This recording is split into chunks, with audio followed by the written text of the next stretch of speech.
Walk into almost any store in the world and the deal is the same. The store wants you inside, so it makes entry free, fills the windows with temptations, and does everything it can to turn your visit into a purchase. Attracting you costs the store money. That is simply the price of doing business. Now think about Costco. Costco does something that, on its face, makes no sense at all. Before you can buy a single thing, before you can even walk through the door, you have to pay an annual fee just for the right to shop there. And once you are inside, the store seems almost proud of how plain it is. The goods sit stacked on wooden pallets, the ceilings are bare, the lighting is harsh, it looks less like a shop and more like a loading dock. There are no elegant displays, no beautiful packaging, no boutique experience of any kind. And yet, more than 145 million cardholders happily pay for the privilege of shopping in this concrete warehouse. In its most recent fiscal year, Costco took in around $5.3 billion from membership fees alone, and its customers renew those memberships at a rate above 90% year after year after year. Sit with how strange that is. Most retailers spend enormous sums trying to lure you in.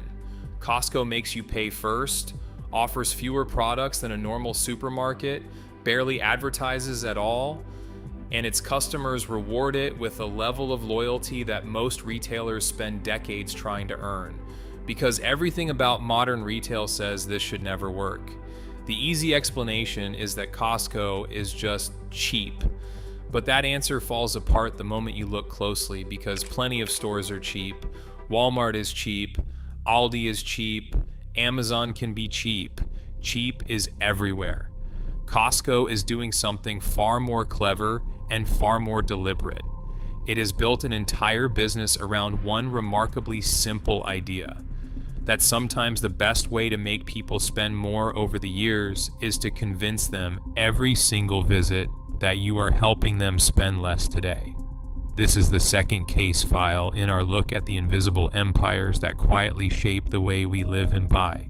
And to understand it, we have to start with a number that does not seem to add up. In its most recent year, Costco sold roughly $270 billion worth of goods. That is a staggering figure, but here's the twist. Costco earns only a razor-thin profit on most of the things it actually sells. The real engine of the company, the part that quietly powers everything else, is not the merchandise. It is that membership fee. The billions of dollars members pay just to walk in the door. Costco, unlike almost every other retailer, begins making its money before you have put a single item in your cart. And that one difference explains nearly everything else the company does. To see how this began, you have to go back to the late 1970s to a man named Saul Price. In 1976, in San Diego, Price founded a store called Price Club, and the concept was genuinely radical for its time. Instead of a normal shop, he built a members-only warehouse where customers paid an annual fee in exchange for access to deeply discounted goods sold in bulk. It challenged one of the oldest assumptions in retail. Most stores made their money by squeezing as much profit as possible out of every sale. Price bet on the opposite. He believed that if customers truly trusted that the prices were always low, they would come back again and again, and that this long-term loyalty would prove far more valuable than any short-term markup. Watching Saul Price closely was a young retailer named Jim Sinegal, who had worked under him for years and became a devoted believer in the warehouse model. In 1983, Sinegal, together with Jeff Brotman, opened the very first Costco in Seattle. It was inspired by Price Club, but it refined the idea into something even sharper. The founders made a series of decisions that looked almost self-defeating at the time. They deliberately limited how many products they carried. They sold in large bulk quantities. They accepted unusually low profit margins. They paid their workers notably higher wages than competitors. And above all, they built the entire company around the membership. That last choice quietly rewired the whole business. Most stores begin each day hoping strangers will wander in. Costco begins the relationship far earlier when a customer decides to become a member. And that simple reordering changes every incentive. If members believe Costco is consistently looking out for them, they renew. If they renew, the company enjoys a steady, predictable river of revenue. And if that revenue keeps flowing, Costco can afford to keep its prices painfully low, which strengthens members' trust, which drives even more renewals. The system begins to feed itself. Trust creates renewals. Renewals create predictable revenue. Predictable revenue protects low prices. Low prices strengthen trust. The flywheel keeps turning. Then there was that other counterintuitive decision. Costco refused to offer endless choice. A typical supermarket carries 30 to 50,000 different products. A giant Walmart can stock well over 100,000. Costco carries only around 4,000 carefully chosen items. On paper, that looks like a crippling weakness. Fewer choices should mean fewer sales. But the opposite happened. By pouring all of its buying power into a small number of products, Costco could squeeze suppliers for rock-bottom prices, keep its operations simple, and sell through its inventory at astonishing speed. And customers, rather than feeling deprived, felt relieved. Instead of standing in an aisle comparing 20 nearly identical bottles of olive oil, they could trust that Costco had already done the hard work and picked the best value. The company had quietly replaced the burden of endless choice with something far more valuable: confidence. And that leads us to the question that explains everything else. If Costco deliberately earns so little on the things it sells, where does the money actually come from? To answer that, you have to look at the hidden engine humming beneath the whole operation. Hidden. Most retailers rely on markups. They buy a product for one price and sell it for a good deal more, and the gap is their profit. Costco caps its own markups at a strikingly low level, generally around 14 to 15%, even on its famous Kirkland signature brand. Many ordinary retailers mark up their goods far more aggressively than that. Costco is simply not trying to win by making a fat profit on each item. It is trying to win something else entirely: member trust. Because that membership fee, paid in advance by tens of millions of households, gives Costco a gift that most companies can only dream of: predictable revenue, money that arrives whether or not you buy a television today, whether or not you buy anything at all. And predictable revenue buys the most valuable thing in all of retail: freedom. The freedom to earn less on individual products because it is already earning something far more valuable. The freedom to keep prices low enough to feel almost unfair. And the freedom to think in terms of years and decades rather than the next quarter. Every low price quietly sends the same message: your membership is paying for itself. No product tells that story better than a simple hot dog. For decades, the Costco food court has sold a hot dog and a soda together for $1.50. That price has not moved since the 1980s through wave after wave of inflation, rising food costs, and higher wages. By any normal business logic, it should have gone up many times over. It has not. And the hot dog matters not because it makes money, but because of what it says.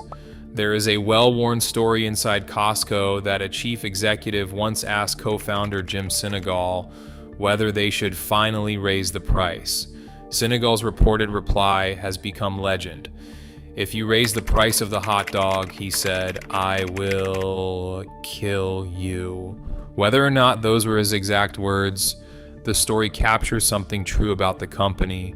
Some prices are not really prices at all. They are promises. The hot dog was never really about lunch. It was about trust.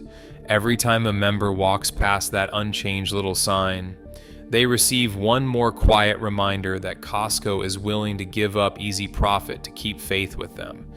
And that reminder, repeated across years and millions of visits, turns out to be worth far more than the few extra cents the company could have charged. This is the fork in the road that separates Costco from almost everyone else. Most retailers standing in front of any given product ask themselves how much profit they can wring out of it. Costco asks a different question entirely. Will this decision make a member more likely to renew next year? The first question optimizes a single transaction. The second optimizes an entire relationship. And once you understand that Costco is playing the second game, its willingness to leave money on the table today suddenly makes perfect sense. It is trading a small profit now for something it values far more: another year of trust, Another year inside the system. But low prices alone cannot explain why so many people walk into Costco for a rotisserie chicken and walk out having spent $300. For that, we have to step away from the balance sheet and into the psychology of the warehouse itself. Most of us believe we enter Costco with a plan, a short list, a firm budget, and most of us leave with a cart full of things we never intended to buy. Not because we lost control, but because the warehouse is quietly engineered to change how we make decisions. And the first trick is that it is designed deliberately to slow you down. Unlike a normal supermarket with its tidy, predictable aisles, Costco constantly moves its merchandise around. The thing you bought last month is no longer where you left it. Seasonal items appear out of nowhere. Special deals surface without warning and vanish just as fast. The effect is that you cannot simply grab and go. You have to wander. You have to hunt. Retail experts call this the treasure hunt effect, and it transforms the entire nature of the trip. You stop asking, what do I need today, and start asking, what might I find today? That small shift keeps you in the store far longer, and the longer you browse, the more chances there are for something to end up in your cart that was never on your list. Scarcity pours fuel on that fire. Many Costco products appear in limited numbers or for a limited time, and some never come back at all. And human beings are wired to place extra value on things that might disappear. The simple fear of missing out becomes more persuasive than the product itself. That designer jacket or specialty cheese feels urgent precisely because it might be gone next week. Then there is the matter of choice, where Costco once again breaks the rules on purpose. A normal store offers you dozens of versions of everything, believing more options will please you. But psychologists have long argued that too much choice actually leaves us anxious and less satisfied, paralyzed by comparison. Costco quietly does the reverse. By offering only one or two strong options in a category, it strips away that paralysis. You are not agonizing between 40 choices. You are simply deciding yes or no. The mental effort of comparison is replaced once again by trust. Costco has already done the difficult part. Now you only have to answer one question, yes or no. Even the sheer size of the packaging works on your mind. Buying in bulk lowers the price per unit, so grabbing the enormous pack genuinely feels like the financially responsible thing to do, even as the total on your receipt climbs higher and higher. Every individual purchase feels like a smart financial decision. The shopping trip, however, quietly becomes far more expensive than you ever planned. And underneath all of it runs one more subtle force: commitment. The moment you paid for that membership, a quiet psychological shift took place. Having already spent money to belong, you now feel a gentle pull to make that investment worthwhile, which means actually going and actually buying. Each visit justifies the fee. Each purchase justifies the membership. The relationship reinforces itself. None of these forces is overwhelming on its own. The treasure hunt, scarcity, fewer choices, bulk pricing, commitment, trust. But Costco never leans on just one. It layers them gently, one atop another, until the cumulative effect is something remarkable. Eventually, something remarkable happens. Members stop evaluating every individual purchase, they begin trusting the system itself, and that trust becomes one of the most valuable assets the company owns. Which raises the obvious question: if this system works so beautifully, why hasn't every other retailer simply copied it? On the surface, it looks easy enough. Charge a membership, keep prices low, limit the selection, treat your staff well, earn trust, repeat, and yet decade after decade, almost no one has managed to reproduce what Costco built. The reason is that Costco's real advantage is not any single one of those moves. It is the way all of them lock together and reinforce each other. Pull out one piece, and the whole structure weakens.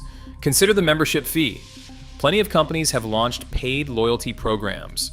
But asking customers to pay before they shop only works if they already believe the membership will save them money. Without trust, that fee feels like an insult, just another way to nickel and dime you. With trust, the very same fee feels like a smart investment, and that trust cannot be conjured with a marketing campaign. It has to be earned slowly through thousands of honest, low-price shopping trips. The same is true of the pricing discipline. Many retailers will advertise low prices. Far fewer are willing to permanently accept thin margins, especially public companies under relentless pressure to boost their profits every 3 months. Costco has spent 40 years resisting exactly that pressure, choosing member loyalty over the quick win again and again. That kind of patience is astonishingly hard to imitate. Its treatment of employees creates another quiet advantage. By paying higher wages than much of the industry, Costco keeps its workers longer. And experienced, contented staff means smoother operations and better service, which members can feel. And even the limited selection is harder to copy than it looks because offering only a few thousand products demands enormous confidence. You have to predict demand almost perfectly, negotiate ferociously, and persuade customers that less can actually be more. Most retailers are terrified of disappointing shoppers by offering too little. Costco built an empire by offering just enough. You can see the contrast most clearly by looking at its rivals. Amazon's entire strength is near infinite choice, millions of products delivered fast to your door, a philosophy of winning through sheer abundance. Costco pursues almost the exact opposite, winning through curation, through bulk, through the physical thrill of discovery. Walmart wins by serving nearly everyone, everywhere, with a vast range and everyday low prices. Costco deliberately serves a narrower crowd, people willing to buy in bulk, pay a fee, and trust its judgment. Neither approach is wrong. They are simply built on different foundations, and that is exactly why imitators keep failing. They copy what they can see. The pallets, the warehouse, the bulk packaging, the low prices. But those visible features are only the surface. The machine that produces them has always been hidden beneath the surface. The membership economics, the supplier relationships, the operational discipline, the employee culture, and above all, decades of accumulated trust. None of those can simply be photographed, copied, and taken home. And hidden inside all of this is a lesson that reaches far beyond one warehouse company. Because in the end, Costco is not really a story about low prices, it is a story about incentives. Every business, whether it admits it or not, is shaped by one quiet question. What behavior does the company actually reward? Most retailers reward the transaction. The more they sell today, the better today looks, which pushes them constantly toward higher markups, aggressive promotions, and pressure to make you buy right now. Costco rewards something completely different. It rewards renewal. It has aligned its entire existence not around the value of a single shopping trip, but around the value of a lifelong relationship. And once you make that shift, every strange decision becomes logical.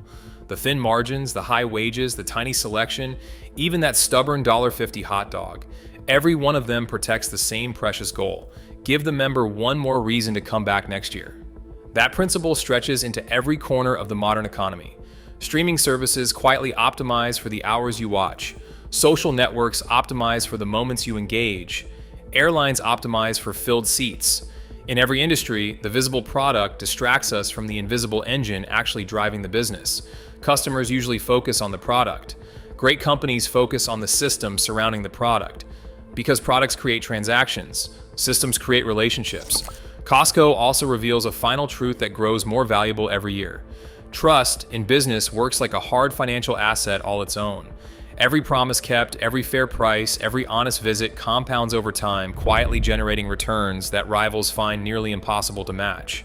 Trust behaves much like compound interest. Small gains seem almost invisible until enough time has passed for them to become almost impossible to replicate. That is exactly how trust works. Its real power only shows up after years of patient investment. The companies that grasp this stop trying to extract the most from today's customer and start asking a wiser question. How valuable could this relationship become 10 years from now? Perhaps that is the true reason Costco has stayed so steady while retail fashions, technologies, and competitors have churned endlessly around it. The warehouse was never the innovation, the pallets were never the innovation, even the membership card was never the innovation, the system was innovation. The real innovation is aligning an entire company around long-term trust instead of short-term extraction, and that is the hidden shape of nearly every invisible empire worth studying. The world's strongest companies rarely become extraordinary because they build extraordinary products. They become extraordinary because they build extraordinary systems. They dominate because they build an extraordinary system, one you cannot see until someone shows you where to look. The next time you walk into a Costco, don't look at the prices first. Look at the system. Because once you learn to recognize invisible systems, you begin seeing them everywhere. If that's the way you like to understand the world, you're in the right place. There are many more invisible empires waiting to be uncovered. Case file number 2, closed.